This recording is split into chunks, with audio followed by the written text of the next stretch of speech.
Welcome back to New Rockstars. I'm Whitney Van Laningham, and now that we finally have a release date and trailer for Indiana Jones 5, I decided to start a little rewatch of the original trilogy. Today, I'm taking you frame by frame through Raiders of the Lost Ark and breaking down all the details you might have missed in the very first Indiana Jones. George Lucas first conceived his idea for Indiana Jones in 1971, shortly after the release of his second film, American Graffiti, and before he began working on Star Wars. Inspired by serials from the 1930s and 40s like Buck Rogers, Zorro's Fighting Legion, Spy Master, and others, Lucas wanted to tell the tale of an archaeologist traveling the globe in search of a rare artifact. He originally named the character Indiana Smith, Indiana being the name of his Alaskan Malamute dog, who also inspired Chewbacca, and Smith, named for Steve McQueen's character in Nevada Smith. In 1975, Lucas floated the idea past writer and director Philip Kaufman, who suggested that Indy's quest be in search of the lost Ark of the Covenant. Kaufman actually first heard the story of the Ark from his childhood dentist, and decided that it would be the perfect MacGuffin for this film. The Ark of the Covenant was the chest that the Hebrews used to carry God's 10 Commandments. It was believed to hold special powers, and legend has it that any army that carries it is invincible. One biblical story tells the tale of the Battle of Jericho, where the voice of God spoke to the Hebrews, instructing them to march the Ark around the city's walls 3 times. When they blew their horns, the walls of Jericho collapsed, giving the Hebrews the opportunity to attack.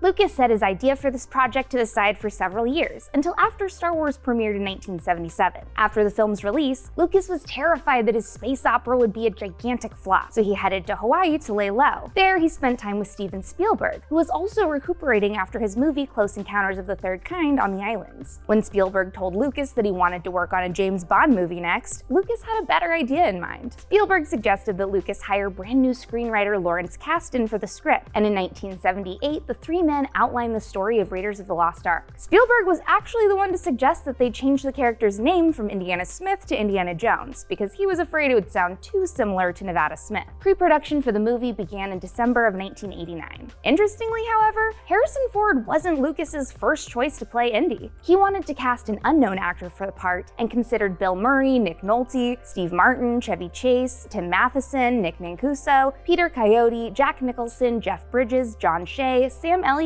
and Harry Hamlin for the principal role. Tom Selleck ended up being Lucas's ideal casting for Jones, but after CBS realized what a hot commodity the actor was, they greenlit Selleck's show Magnum P.I., which forced him to drop from Raiders. Luckily, Spielberg loved Ford's performance as Han Solo so much that he insisted on approaching him. Although Lucas didn't think that Ford would be game in the beginning, Indiana Jones ultimately turned out to be one of his all-time favorite characters. As we all know, Ford eventually got a little sick of the Han Solo hype. And I, of course, want nothing to do with it. But his love for Indiana Jones has remained. He chose to play the character as an academic first and an adventurer second, which was ultimately the best possible choice for Indy. My favorite almost casting for this movie, however, was Salah's part. Initially, the production team wanted Danny DeVito to play John Rhys-Davies' excavator. For the role of Marion Ravenwood, whose name was inspired by Kasdan's grandmother and the Los Angeles street named Ravenwood Court, Lucas wanted to cast a leading lady that would be an equal to her male counterparts, inspired by actresses Barbara Stanwyck, Irene Dunne, and Ann Sheridan, who starred in movies in the 1920s. Spielberg was extremely impressed with Karen Allen's role as an independent female character in Animal House, and sought her for the role. During the audition process, one of the first questions he asked her was, "How well do you spit?" hoping to convey Marion's toughness on screen. Indiana Jones's now classic attire, a leather jacket and khaki pants, was inspired by Humphrey Bogart's character in The Treasure of Sierra Madre, as well as Charlton Heston in Secrets of the Incas. Costume designer Deborah Nandula-Landis dumped a box of hats on the floor one day and asked Harrison Ford to pick one. The hat they chose allowed them to create Indy's recognizable silhouette. And fun fact, Raiders is actually the only one of these movies where Indy doesn't lose his hat. Both Lucas and Spielberg wanted to emulate the heroes of their favorite 1940s serial movies by making sure the hat stayed on, because, I don't know, having your hat not fall off your head is somehow more manly?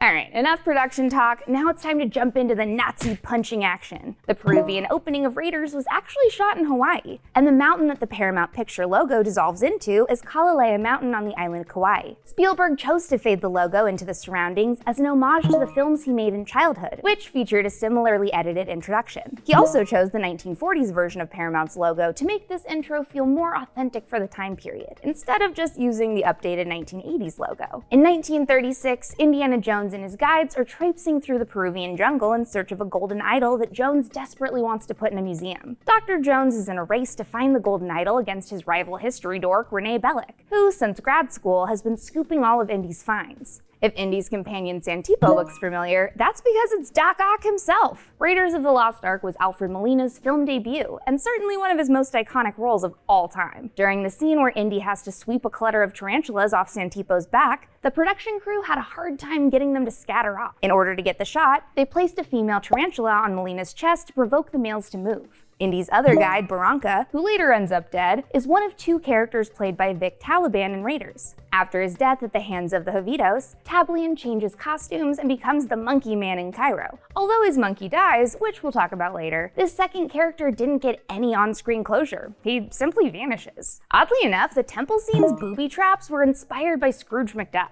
In 1954, comic issue number 7 of Uncle Scrooge featured a comic strip titled The Seven Cities of Cibola, in which the Beagle Boys remove a mystical idol from a pedestal only to be chased by a boulder, just like in Raiders. Indy and Santipo encounter a number of these types of booby traps, including a light-sensitive spike trap, a never-ending pit, a wall that shoots darts if you step on the wrong floor tile, and a collapsing layer triggered by the removal of the idol. When the spikes are triggered, Indy comes face-to-face with the corpse of rival archaeologist Dr. Forrestal, who went missing on his search for the idol. After successfully swinging across the giant hole in the floor, we catch a glimpse of the Sunburst, the MacGuffin from another film that inspired Raiders called Secrets of the Incas. This 1954 movie starred Charlton Heston and has a number of similarities to Indy. Its protagonist, Terry Steele, is a seedy American tour guide living in Peru, where Indy is currently adventuring. Steele's ultimate goal is to find the aforementioned Sunburst, an ancient treasure with the power to return the Incan Empire to its former glory. While I wouldn't call Dr. Henry Jones Jr. seedy, I would say that he's a hot professor moonlighting as a grave robber, which isn't exactly an entirely noble profession. Santipo betrays Jones after finding the idol, whose mechanical eyes were created to appear as though they followed Indy around the room like a creepy Scooby-Doo painting. This fertility idol was also inspired by an Aztec sculpture of a goddess giving birth. As the temple collapses, Indy flees the wreckage in hot pursuit of the traitor Santipo, who he finds impaled on some spikes with the idol at his feet. But although he manages to outrun poisonous darts and that gigantic goddamn boulder, he's caught by the Javitos tribe stealing their fertility idol. Suddenly, another of Indy's archaeology rivals steps over Barranca's corpse and takes the idol from him. This is Renee Bellick, and this isn't the first time he's scooped a find right out from under Indy's nose. Played by Paul Freeman, Bellick worked in cahoots with the Nazis to loot and steal from various native cultures. Jones manages to outrun the Javitos, scrambling aboard a waiting seaplane flown by his pilot friend Jock and Jock's cockpit buddy Reggie the Snake. On the side of the plane,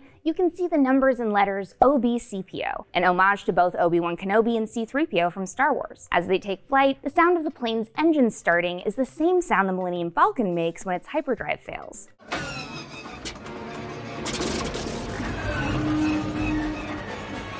John Williams' Raiders March also plays in this scene for the first time.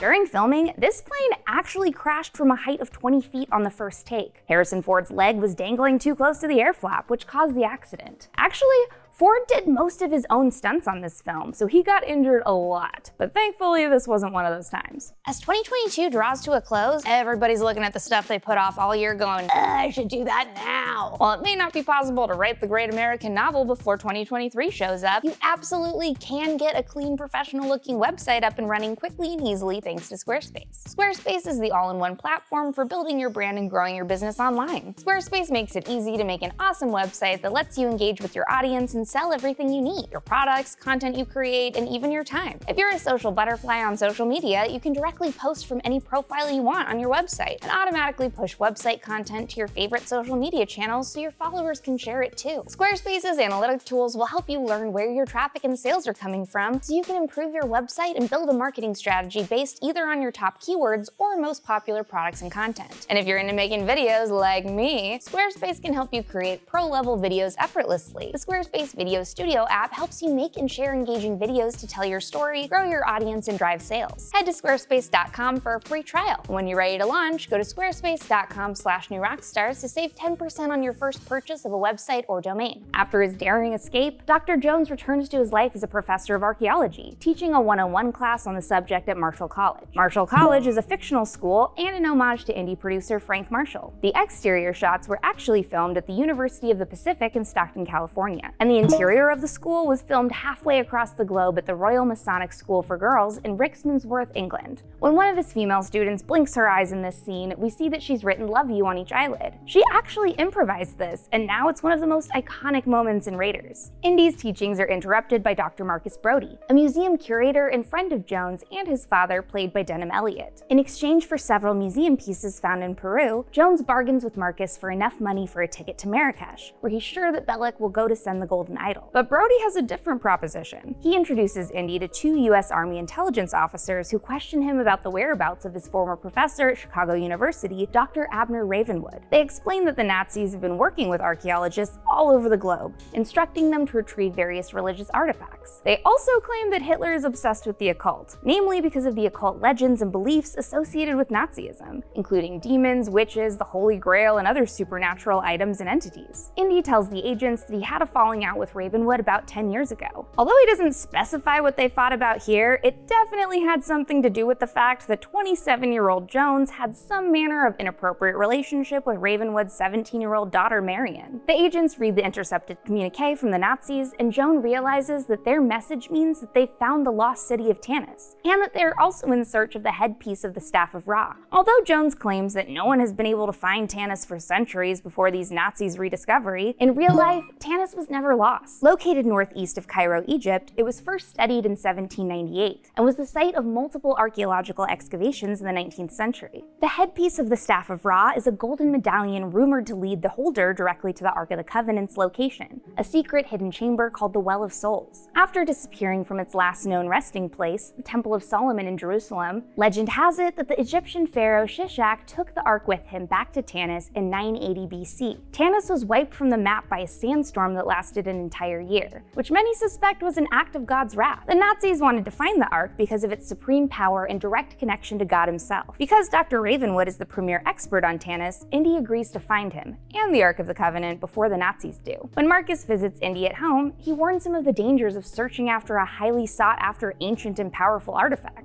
and Indy responds, "Marcus, what are you trying to do? Scare me? You sound like my mother. We've known each other for a long time. I don't believe in magic, a lot of superstitious hocus pocus." "I don't believe in magic" is a line that Harrison Ford repeats in the Dial of Destiny trailer. As Marcus warns Indy that Marion is the least of his worries on this journey, we hear a few lines from Marion's theme for the first time.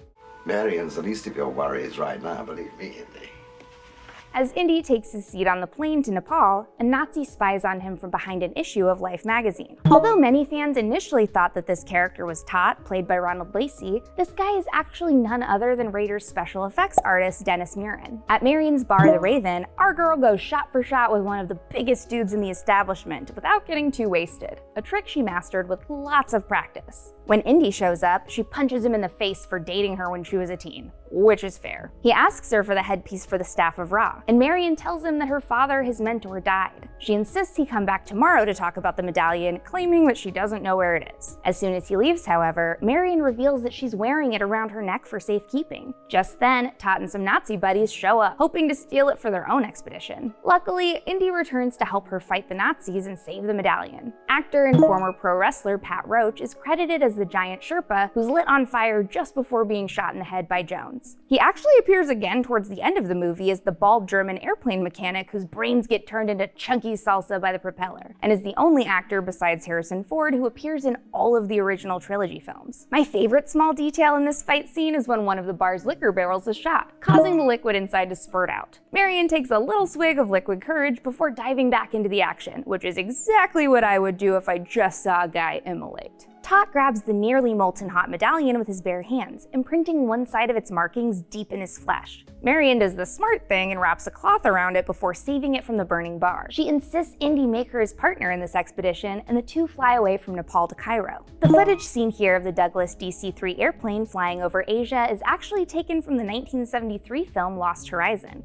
The next several scenes that take place in Egypt were shot in Tunisia and North Africa, where the temperatures reached over 130 degrees Fahrenheit while filming. Over 150 crew members contracted amoebic dysentery from eating local food, and one of the only people who didn't get sick was Steven Spielberg, who had brought his own water and packaged food. In Cairo, we're introduced to excavator Salah, and the adorable monkey who turns out to be an evil Nazi spy. Apparently, it took the animal trainer on set over 50 tries before the monkey finally learned to do the Nazi salute, but he finally succeeded after being bribed with a grape. Sallah tells Indy that his rival Bellick has been hired by the Nazis to find the Well of Souls and the Lost Ark, and vows to take him to someone who can help them decipher the markings on the medallion. A fight breaks out in the marketplace when several Nazis attack Indy and Marion. While Marion hides in a straw basket, Jones takes down several Nazis, including the infamous sword fighter whose elaborate wielding techniques are permanently interrupted by a bullet from Indy's gun. Stuntman Terry Richards, who played the swordsman, practiced for weeks for this scene's intended extended fight scene between the two characters. But because Harrison Ford was still extremely sick with dysentery, he decided to simply shoot his opponent to end the scene early. Although Jones tries to save Marion, the basket she was hiding in is loaded into the back of a truck filled with explosives.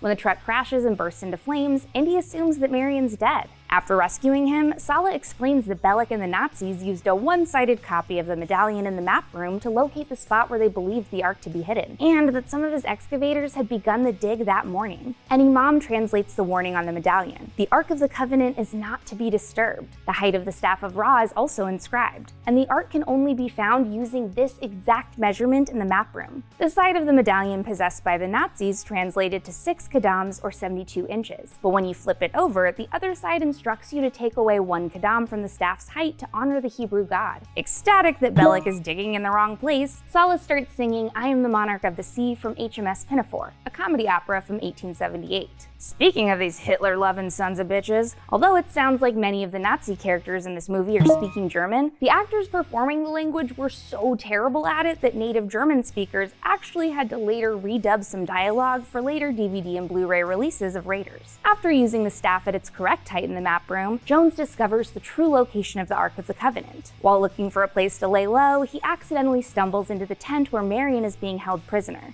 Instead of rescuing her, however, he decides to leave her behind so that they won't tip off the Nazis to their presence at the dig site. It makes sense, but it's a dick move, bro. Marion gets Bellick drunk enough that he giggles while she brandishes a knife at him and starts to make her exit, but she's stopped by Tot on her way out. After greeting her, Tot pulls a device out of his coat that initially appears to be some kind of horrific instrument of torture. To Marion and Bellick's surprise, it turns out to be a fancy Nazi coat hanger. This exact joke was actually first used in a cut of Steven Spielberg's movie 1941. However, the scene with this joke was ultimately scrapped from the final cut of the film. It does appear, however, in the deleted scenes on the 1941 DVD. Meanwhile, Indy and Sallah dig through the night to uncover the Well of Souls, where the lost Ark of the Covenant lies. Although the pit turns out to be filled with dangerous asps, Dr. Jones faces his fear of snakes in the name of archaeological discovery. Although the Well of Souls scenes were filmed on set at Elstree Studios in England, Spielberg insisted on having between 6,000 to 10,000 live snakes delivered to the set, because fake snakes just didn't look realistic enough for him. There were tons of delays in shooting, namely because there weren't nearly enough snakes for Spielberg's liking, and there was also a shortage of anti-venom to keep the crew and performers safe. Stanley Kubrick's daughter Vivian actually reported the production of Raiders to the Royal Society for the Prevention of Cruelty to Animals, which also contributed to delays. As Sallah and Indy lift the stone atop the Ark of the Covenant, you can see Raiders' most famous Easter egg, the little hieroglyphic drawing of C-3PO and R2-D2 from Star Wars. Despite their victory, however, Bellick and Herman Dietrich discover Sallah's team of excavators at the Discovery site. Once again, Bellick and his Nazi buddies get the drop on Indy, trapping him inside the Well of Souls with Marion, and about 6,000 to 10,000 snakes. Although Harrison Ford wasn't actually afraid of snakes in real life, his co-star Karen Allen definitely was. She was so terrified that at one point, Spielberg asked animal handler Steve Edge to shave his legs and don a dress to stand in for Allen. Using a giant snake statue, Indy busts a hole in the wall, breaking through to another chamber filled with the decomposing bodies of hundreds of dead adventurers. The two escape out of a loosened brick in the wall, only to find a Nazi airfield preparing to fly the Ark out of Egypt. The airplane that Indy tussles around was created specifically for Raiders by production designer Norman Reynolds and artist Ryan Cobb. The two used inspiration for the BV-38 flying wing based on a mashup of various flying wings from World War II, including the Horton Ho 299, the Northrop N1M, and the Vought V173. This plane was actually not designed to fly, and its only purpose was to serve as a mechanism to kill Pat Roach again. During the fight, one of the wheels of the plane ran over Ford's foot, but miraculously, he wasn't injured because the heel heat of the Tunisian sun had softened the tires. Because the majority of the stunt actors were suffering from dysentery when this scene was filmed, producer Frank Marshall sat in as the pilot. And like I said earlier, this burly Nazi mechanic was Pat Roach's second role in Raiders.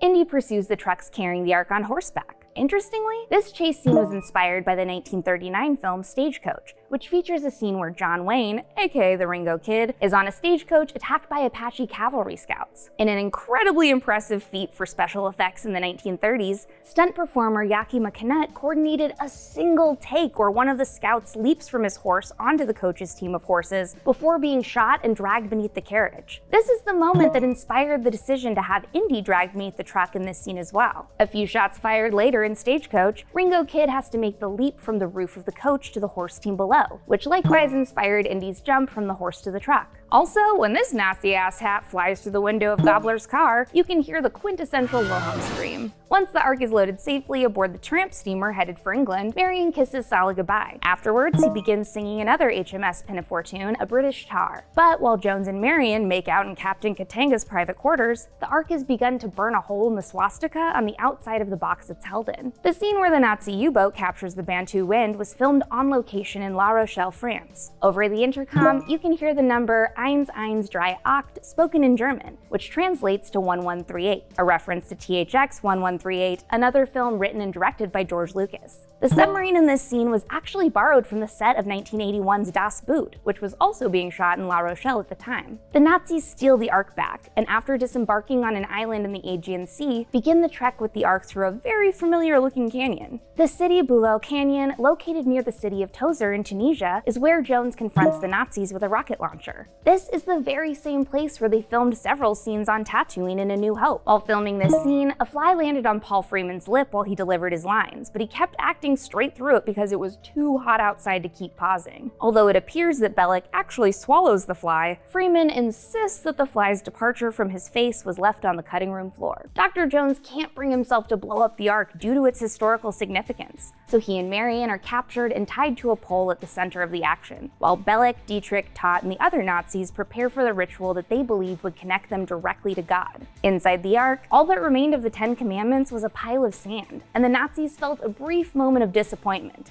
Hitler was gonna be big mad. But moments later, the lighting and electrical equipment surrounding the site began to malfunction. As soon as Indy notices, he instructs Marion to shut her eyes, because whatever's about to come out of there cannot be good. My guess is that Jones remembered the Bible verse 1 Samuel 6:19. But God struck down some of the inhabitants of Beth Shemesh, putting 70 of them to death because they looked into the Ark of the Lord. Making direct eye contact with this artifact is a big no-no, unless you want your face melted off by the wrath of Yahweh. On set, Freeman was directed to act as if something was coming towards him when the Ark finally opened, and to scream for his life. For the ghostly special effects in this scene, a Lucasfilm receptionist was suspended mid-air against a blue screen in a white robe to shoot the close-ups of the spirits. The bolts of lightning that shoot from Bellick's eyes match the drawing of the Ark that Jones showed the two agents at the beginning of the movie. To avoid getting an R rating when Bellick's head explodes, filmmakers had to add a wall of fire to slightly obscure his face, and Todt's face melt was filmed by creating a model of the actor's head and deflating it. Of course, our heroes don't suffer these horrific fates because they had the good sense not to mess with an ancient, supernatural, and historic artifact. There's a reason that there's a lot of do not touch signs in museums, and this is definitely the main one. After Indy and Marion survive the flames of the wrath of God, we jump to an establishing shot of 1930s Washington, D.C. that was actually footage taken from the 1975 movie The Hindenburg. Although Jones is paid handsomely for recovering the Ark intact and thwarting the Nazis, the US government does not heed his pleas to display it in a museum. We find out shortly after that the Ark is stored in a crowded warehouse surrounded by hundreds and hundreds of other artifacts. This is an homage to the ending of Citizen Kane, where Charles Foster Kane's childhood sled Rosebud is discarded in a furnace with other items. In Indiana Jones and the Kingdom of the Crystal Skull, we find out that this warehouse is actually part of Area 51. After seeing a cut of the movie, Marsha Lucas, George's ex-wife, pointed out that this ending left viewers with no closure between Indy and Marion, which prompted Spielberg to shoot this final scene showing them together on the steps of City Hall. Although they're supposed to be in Washington, the exterior was shot on the steps of San Francisco City Hall. Marcia also worked as an editor for American Graffiti and A New Hope, along with other films, and was also the person to suggest that Lucas kill Obi-Wan off in his script, making him Luke's mentor instead of allowing him to survive Episode 4. So we have a lot of nerdy ideas to thank her for. These are all the Easter eggs that I could find in Raiders of the Lost Ark, but let me know if you guys find any more in the comments. Follow me on Instagram and Twitter at WhitneyPuppy, follow New Rockstars, subscribe to New Rockstars for more analysis of everything you love, and thanks for watching. Bye!